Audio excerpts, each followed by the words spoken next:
Hi everyone, welcome to my dear students. Government of Karnataka, Department of Collegiate Education, Digital Learning Initiative. Myself, Narsimhamurthy TN, an assistant professor and principal in charge, Government First Aid College, Medigeshi, Madhugiri Taluk, Tumkur district. Today I am going to be discuss a concept in income tax, that is especially agricultural income. ಕೃಷಿ ಆಧಾರಿತ ವರಮಾನದ ಬಗ್ಗೆ ಈ ದಿವಸ ನಾವು ಚರ್ಚೆನ ಮಾಡೋಣ.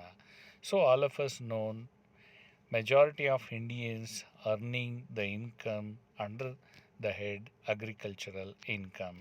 A huge population is depend on the agricultural profession in India. ಭಾರತದಲ್ಲಿನ ಅತಿ ಹೆಚ್ಚು ಜನರು ಕೃಷಿ ಮತ್ತು ಅದರ ಅವಲಂಬಿತ ಆಧಾರಿತ ಉದ್ಯೋಗಗಳ ಮೇಲೆ ಆಧಾರವಾಗಿರುವಂಥದ್ದನ್ನು ನಾವು ನೋಡ್ತೀವಿ. However, the Income Tax Act 1961 defines agricultural income under the section 2 subsection 1a. So hence the agricultural income means any rent revenue derived from land which is situated in India and is used for agricultural purpose. ಭಾರತದ ಆದಾಯ ತೆರಿಗೆ ಕಾಯ್ದೆ 1961 section 2 ಉಪ ನಿಯಮ 1a ಪ್ರಕಾರ ಕೃಷಿ ವರಮಾನವನ್ನು ವ್ಯಾಖ್ಯಾನಿಸಲಾಗಿದೆ.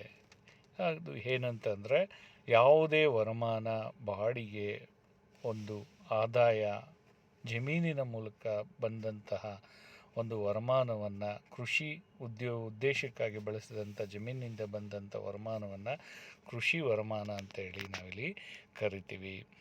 ನಂತರ any income derived from such land by agricultural operations. That income, whatever the income received from agricultural land, belongs to agricultural operations. Agricultural basic operations like tilling the land, sowing the seeds, reaping the crops, etc. So these operations will be done, including processing and sale of agricultural produce as rent in kind, so as to render it fit for the market. ಯಾವುದೇ ಒಂದು ಕೃಷಿ ಚಟುವಟಿಕೆಗಳ ಆಧಾರಿತವಾಗಿ ಇಟ್ಕೊಂಡು ಬಂದಂತಹ ವರಮಾನವನ್ನು ನಾವು ಕೃಷಿ ವರಮಾನ ಅಂತ ಹೇಳಿ ಕರಿತೀವಿ. Income derived from building land used for agricultural purpose. ಕೃಷಿ ಚಟುವಟಿಕೆಗಳಲ್ಲಿದ್ದಂತಹ ಫಾರ್ಮ್ ಬಿಲ್ಡಿಂಗ್ಸ್ ಅಂದರೆ ಚಟುವಟಿಕೆಗಳಲ್ಲಿದ್ದಂಥ ಕೃಷಿ ಜಮೀನಲ್ಲಿದ್ದಂಥ ಕಟ್ಟಡಗಳಿಂದ ಬರುವಂಥ ವರಮಾನವನ್ನು ಕೂಡ ನಾವು ಕೃಷಿ ವರಮಾನ ಅಂತ ಹೇಳಿ ನಾವಿಲ್ಲಿ ಕರಿತೀವಿ. So agriculture income under section 2 subsection 1a, it clears that when we come to one conclusion, it means agriculture income, an income earned or revenue derived from sources that including farming land, buildings on or identified with agricultural land and commercial produce from a horticultural land situated in India. ಯಾವುದೇ ಒಂದು ಕೃಷಿ ವರಮಾನ ಆದಾಯವನ್ನು ಕೃಷಿ ಮೂಲಗಳಿಂದ, ಕೃಷಿ ಜಮೀನಿನ ಮೂಲಕದಿಂದ, ಕಟ್ಟಡಗಳಿಂದ ಅಥವಾ ಕೃಷಿ ಎಂದು ನಾವು ಗುರುತಿಸಿದಂತಹ ಒಂದು ವಾಣಿಜ್ಯ ಉತ್ಪನ್ನಗಳಿಂದ, ತೋಟಗಾರಿಕೆ ಉತ್ಪನ್ನಗಳಿಂದ ಬರುವಂಥ ವರಮಾನವನ್ನು ನಾವು ಕೃಷಿ ವರಮಾನ ಅಂತ ಹೇಳಿ ನಾವಿಲ್ಲಿ ಕರಿಬೋದು.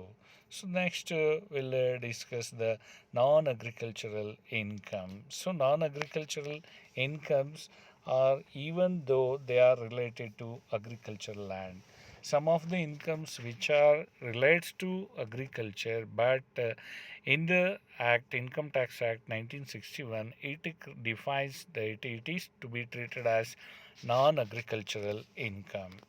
ಕೃಷಿಯ ಮೂಲಕ ಬಂದರೂ ಕೂಡ ಜಮೀನಿನಿಂದ ಬರುವಂಥ ಆದಾಯದಲ್ಲೂ ಕೂಡ ಕೃಷಿಯೇತರ ವರಮಾನವನ್ನು ನಾವಿಲ್ಲಿ ಗುರುತಿಸ್ತಾ ಇದ್ದೀವಿ. So interest on arrears of rent in respect of agricultural land. Interest on arrears of rent, ಬಡ್ಡಿ ಮೇಲಿನ ಬರುವಂತಹ ಹಿಂಬಾಕಿಯನ್ನು ಕೃಷಿ ಜಮೀನಿನಲ್ಲಿ ಬರುವಂಥ ಕಟ್ಟಡಗಳ ಮೇಲಿನ ಬಡ್ಡಿ ಮೇಲಿನ ಹಿಂಬಾಕಿಯನ್ನು ನಾವು ಕೃಷಿಯೇತರ ವರಮಾನ ಅಂತೇಳಿ ನಾವಿಲ್ಲಿ ಕರಿತೀವಿ. Income from sales of wild grass, trees, fruits, flowers growing spontaneously. So in naturally in the forests, in the dry lands, automatically grass, fruit trees are growing without supporting of anyone. So it grows spontaneously. Such spontaneous growth is treated as non-agricultural income. ಅಂದರೆ ಕೆಲವು ಜಮೀನುಗಳಲ್ಲಿ, ಅರಣ್ಯದಲ್ಲಿ ಮತ್ತಿತರ ಕೆಲ ಪ್ರದೇಶಗಳಲ್ಲಿ ಸ್ವಾಭಾವಿಕವಾಗಿ ಬೆಳೆಯುವಂಥ ಹುಲ್ಲುಗಾವಲು, ಮರಗಳು, ಹಣ್ಣಿನ ಗಿಡಗಳು, ಹೂವುಗಳು, ಇವುಗಳಿಂದ ಬರುವಂಥ ವರಮಾನವನ್ನು ನಾವು ಕೃಷಿಯೇತರ ವರಮಾನ ಅಂತೇಳಿ ನಾವಿಲ್ಲಿ ಕರಿತೀವಿ. So profit on accruing from the purchase of standing crop and resale of it after harvest by the merchant. ಅಂದರೆ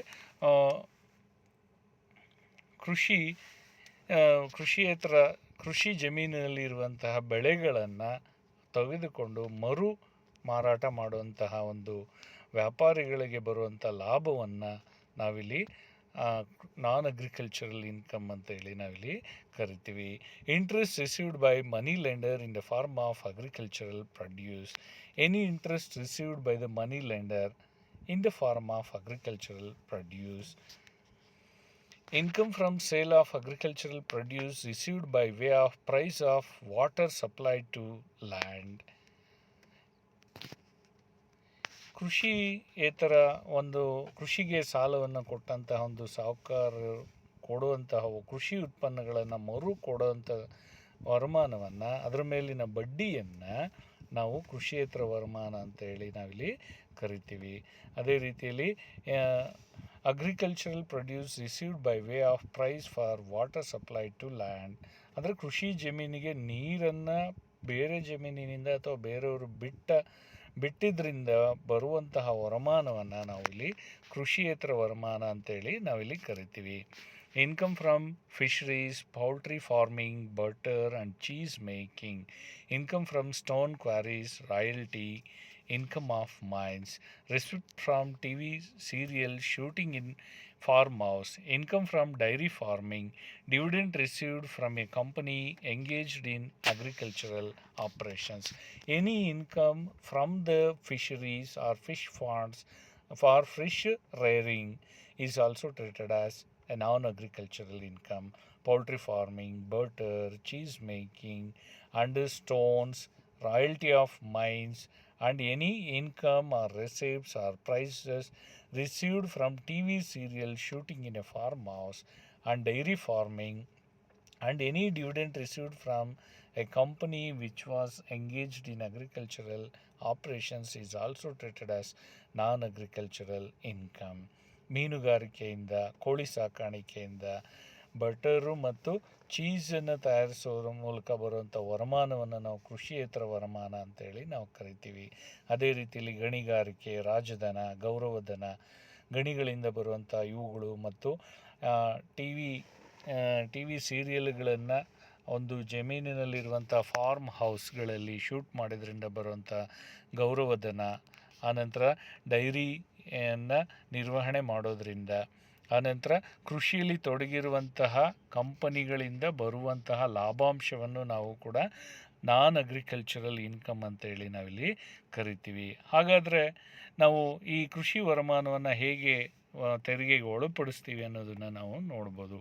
taxation of agricultural income. So agricultural income is totally exempted from income tax under section 10 subsection 1, but agricultural income from land situated outside India, it will be fully taxable under the head income from other sources. ಯಾವುದೇ ಕೃಷಿ ಮೂಲಕ ಬಂದಂತಹ ವರಮಾನವನ್ನು ಆದಾಯ ತೆರಿಗೆ ಕಾಯ್ದೆ 1961 ನಿಯಮ 10 ಉಪನಿಯಮ 1 ಪ್ರಕಾರ ವಿನಾಯಿತಿಯನ್ನು ನಾವು ಕೊಡ್ತಾ ಇದೆ, ಭಾರತ ಸರ್ಕಾರ ಕೊಡ್ತಾ ಇದೆ. ಅದೇ ರೀತಿಯಲ್ಲಿ ಭಾರತ ದೇಶದಿಂದ ಹೊರಗಿನ ದೇಶಗಳಲ್ಲಿ ಇರುವಂತಹ ದೇಶಗಳಲ್ಲಿ ಮಾಡಿದಂಥ ಕೃಷಿ ಮೂಲಕ ಬಂದಂಥ ವರಮಾನವನ್ನು ಇತರೆ ಆದಾಯದ ಮೂಲಗಳ ಒಂದು ಅಡಿಯಲ್ಲಿ ನಾವು ಆದಾಯ ತೆರಿಗೆಯನ್ನು ಅದಕ್ಕೂ ಕೂಡ ಇಲ್ಲಿ ಲೆಕ್ಕವನ್ನು ಹಾಕ್ತಾ ಇದ್ದೀವಿ.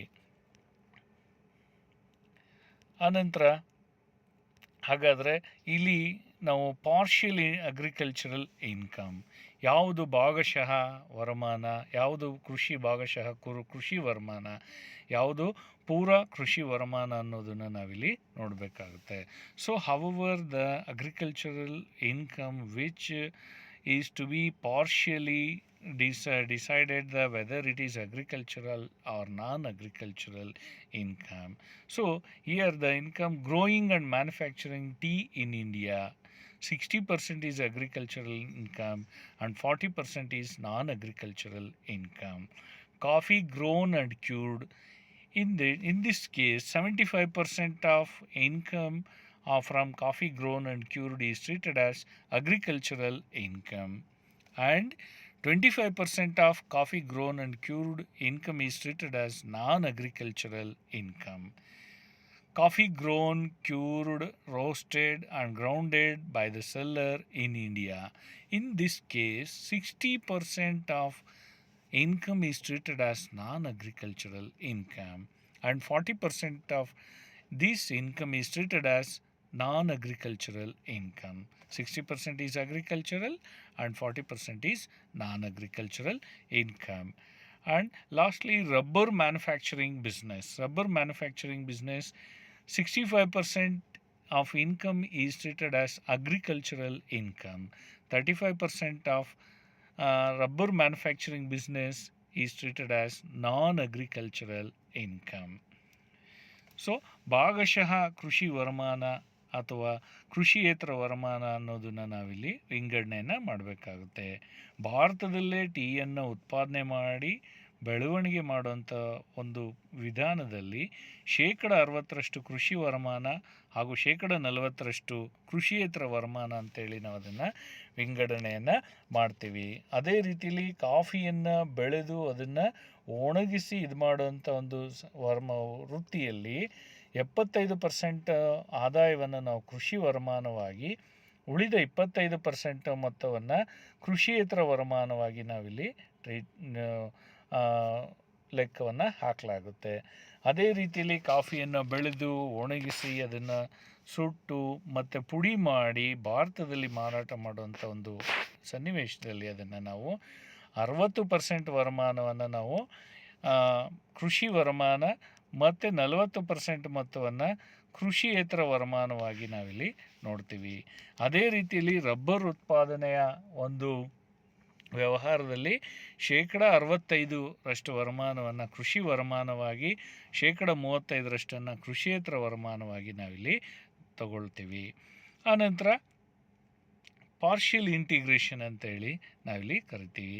ದ ಭಾಗಶಃ ಒಟ್ಟುಗೂಡಿಸುವಿಕೆ, the scheme of partial integration of non agricultural income with agricultural income is applicable if the following conditions are satisfied.